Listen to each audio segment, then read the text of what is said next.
조갑제 TV 시청자 여러분 안녕하십니까. 2024년 11월 14일 오전 11시입니다. 오늘은 위대한 근대화 혁명가 박정희 대통령 탄신 107주년이 되는 날입니다.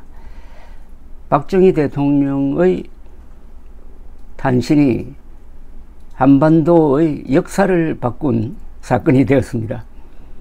최악의 조건에서 최단기간에 최소한의 희생으로 최대의 업적을 남긴 부끄럼 타는 초인 박정희였습니다. 그분의 탄신을 축하하면서 정치 현안에 대해서 좀 설명을 드리겠습니다.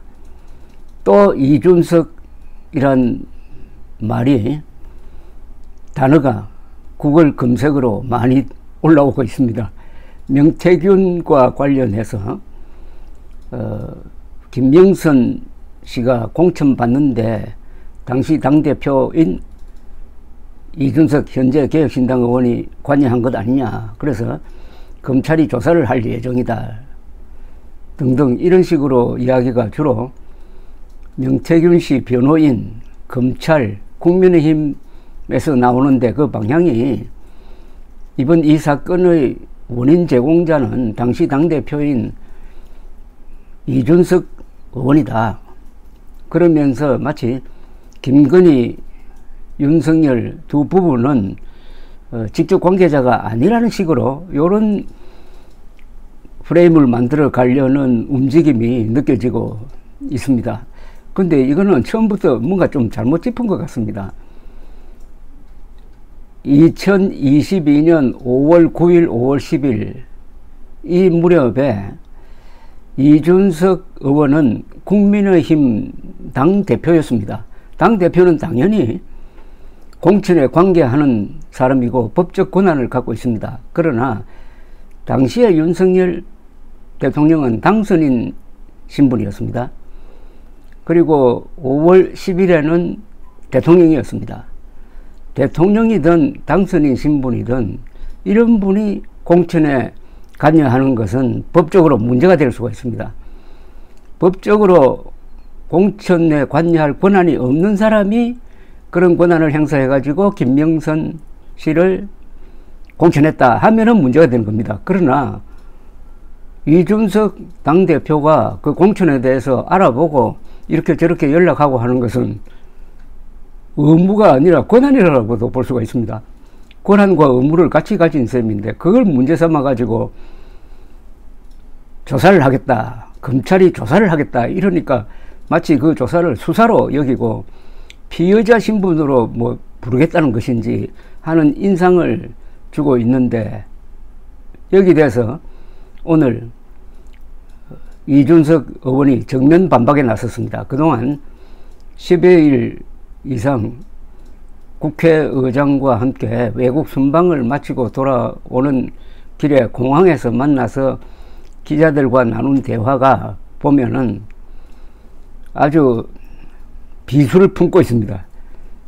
지금까지 관례는 윤석열 측이라든지 국민의힘이 이준석 의원을 좀 코너로 몰면 몰수록 역공을 당해가지고 완전히 낭패를 하는 경우가 다반사였습니다. 가장 큰 낭패는 2022년 7월 윤석열 대통령이 이준석 대표를 터무니없는 의혹으로 몰아내는 과정에서 빚어진 아주 비열한 축출극이, 그게 윤석열을 대통령으로 만들었던 2030과 중도층을 그리고 합리적 보수층을 이탈시켜 가지고 지지율이 그때 벌써 20%대로 떨어졌던, 그리고 그 여론 구조가 이번 4월까지 연장되어 가지고 국민의힘이 참패하는 것을 예약하도록 만들었던 그 사건이죠. 아마 이번에 이준석을 걸고 넘어가려고 하는 사람들도 똑같은 식으로 당할 것 같은 기분이 듭니다. 이준석 개혁신당 의원은 자신이 국민의힘 당대표였던 2022년 6.1 지방선거 및 국회의원 보궐선거 당시 윤석열 대통령이 특정 시장 후보자 공천을 언급했다고 밝혔습니다. 이제 반격에 나선 겁니다. 이 의원은 해외 출장을 마치고 인천공항으로 귀국하면서 기자들과 만나 미국과 브라질에 있는 동안 대통령께서 공천 시기에 활발하게 소통하신 기록도 내가 다 확인해 봤다면서 어느 도당위원장이 이준석이 말 안 듣는다고 대통령에게 업소해서 대통령이 저한테 특정 시장 공천을 해달라고 하신 적도 있고, 서울의 어떤 구청장 공천을 지금 있는 사람들이 경쟁력 없으니까 다른 사람에게 주는 게 좋지 않느냐 이런 말씀하신 적도 있고, 이런 거 오랜만에 새록새록 다 찾아봤다고 말했습니다. 이제 정면으로 윤석열을 겨눕니다. 비수를 들이댑니다. 이거는 가만히 있는 이준석을 자극해가지고 이제는 피해는 윤석열 부부가 보게 생겼습니다.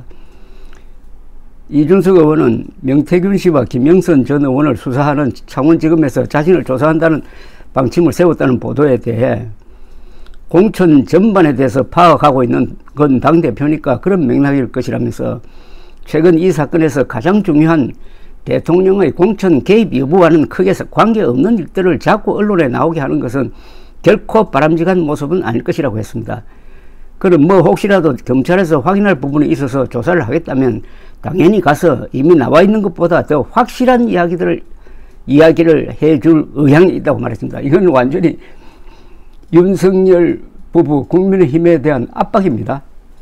부르면 뭐 참고인으로 부르는데 피의자로 부를 수는 없는데 참고인으로 부르면은 참고인이 하고 싶은 대로 이야기하는 겁니다. 참고인으로 부르면은 참고인이 갑이 됩니다. 거기서 무슨 말이 나올지 과연 검찰이 감당할 수 있느냐는 겁니다. 이준석 입에서 나온다면 그것은 윤석열 부부와 관계되는 말일 텐데, 그것도 한두 가지가 아닐 텐데 그걸 듣고 검찰이 수습할 수 있느냐 이렇게 지금 들이대고 있는 겁니다. 언론은 이렇게 해석을 하고 있습니다. 경향신문인데, 이 대표 발언이 사실이라면 6.1 지방선거를 앞두고 윤 대통령의 공천에 관여한 셈이 된다. 벌써 이렇게 나옵니다. 이 대표는 초점을 다시 윤 대통령 공천 개입으로 돌리고 자신이 검찰에 출석하여 대통령의 공천 관여에 대해 진술할 수 있음을 경고하려 한 것으로 해석된다고 했습니다. 여당이 당시 공천권은 명시와 친분이 있는 이 의원이 행사했다고 공세를 취하고 검찰이 이 의원도 수사 대상에 올릴 것이라는 보도가 이어지자 반격에 나선 것으로 보인다고 그럴듯한 또 해석을 했습니다.